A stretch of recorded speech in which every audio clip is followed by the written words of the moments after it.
ओम तत्त सत्य, गीता का दूसरा अध्याय और 33वां श्लोक। अथः अब अगर तू यह धर्म में युद्ध नहीं करेगा तो अपने धर्म और कीर्ति का त्याग करके पाप को प्राप्त होगा। देखिए अब भगवान यहां क्या कहना चाह रहे हैं अर्जुन से।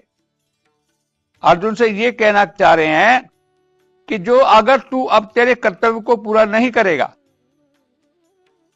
अगर अब तू तेरे कर्तव्य को पूरा नहीं करेगा, जो तेरे को धर्म में युद्ध प्राप्त हुआ है, जो तेरा कर्तव्य है, इसको प्राप्त नहीं करेगा तो तेरी कीर्ति का,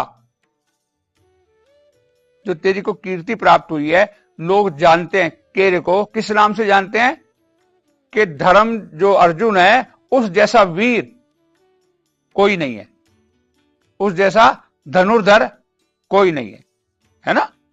लेकिन अगर जब तू तेरे धर्म में युद्ध को छोड़ करके अपने कर्तव्य को छोड़ के जाएगा तो तेरी जो कीर्ति है यही अपकीर्ति को प्राप्त कराएगी, और अपकीर्ति के कारण तुझको लगेगा कि जो तुझे करना चाहिए था वो तूने नहीं किया, तो तेरे में अपराध बोध होगा, और अपराध बोध के कारण ही तुझे पाप को प्राप्त होना पड़ेगा।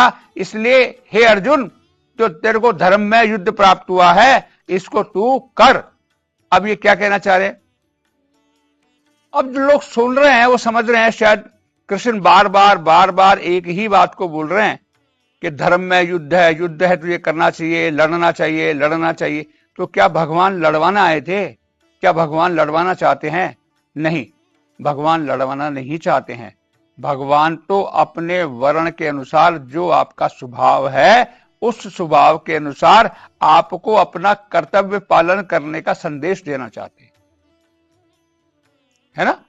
क्यों संदेश देना चाहते हैं? क्योंकि वही आपका स्वभाव है, और स्वभाव के अनुकूल यदि आपने काम नहीं किया तो वही स्वधर्म आपको गिल्टी कॉन्शियस में लाएगा, और गिल्टी कॉन्शियस में आने के कारण आपको पाप खुद महसूस होगा कि मैंने जो मेरा काम था वो नहीं किया।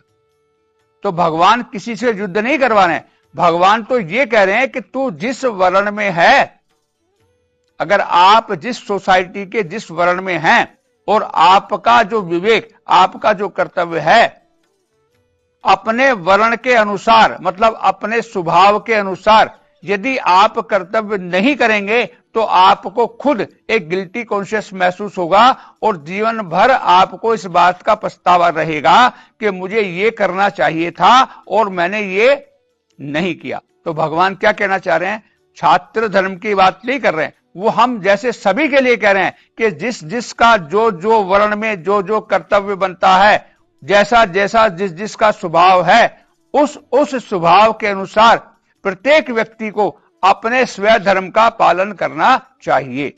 चाहे वो युद्ध का क्षेत्र हो, चाहे वो आपके व्यापार का क्षेत्र हो, चाहे वो आपके शिक्षा का क्षेत्र हो, चाहे वो आपके इंजीनियरिंग का क्षेत्र हो, चाहे आपके डॉक्टर का क्षेत्र हो, किसी भी क्षेत्र में हो। देखिए 4 प्रकार के वर्ण है और 4 प्रकार के ही काम आप कर सकते हैं। आप डॉक्टर बन सकते हैं, आप इंजीनियर बन सकते हैं, आप कलाकार बन सकते हैं, और आप धन कमाने वाले बन सकते हैं। इन 4 में से आपको एक काम करना होता है, और जो ये 4 काम हमारे होते हैं इनका हमारा अपना अपना एक मूल स्वभाव होता है। उस स्वभाव के कारण ही हम उस काम को करते हैं। तो स्वधर्म क्या हुआ कि जो आपका स्वभाव है उस स्वभाव के अनुसार अपने कर्म को करना ही स्वधर्म है। स्वधर्म का मतलब ये नहीं है कि आप हिंदू हैं, आप मुसलमान हैं, आप कौन क्रिश्चियंस हैं, आप बुद्ध हैं, आप जैन हैं, आप कौन है, नहीं। स्वधर्म का मतलब है कि जो आपका अपना स्वभाव है उस स्वभाव के अनुसार आपकी आदत है, और उस आदत के अनुसार आपको अपने कर्म का करना, वही स्वधर्म है। और वही स्वधर्म ही आपको सुख पहुंचाता है, और स्वर्ग का रास्ता आपका स्वधर्म ही आपको दिखाता है। इसलिए इस कलयुग में भी हमें अपने अपने स्वधर्म का पालन करना चाहिए। ओम तत्त सत्य।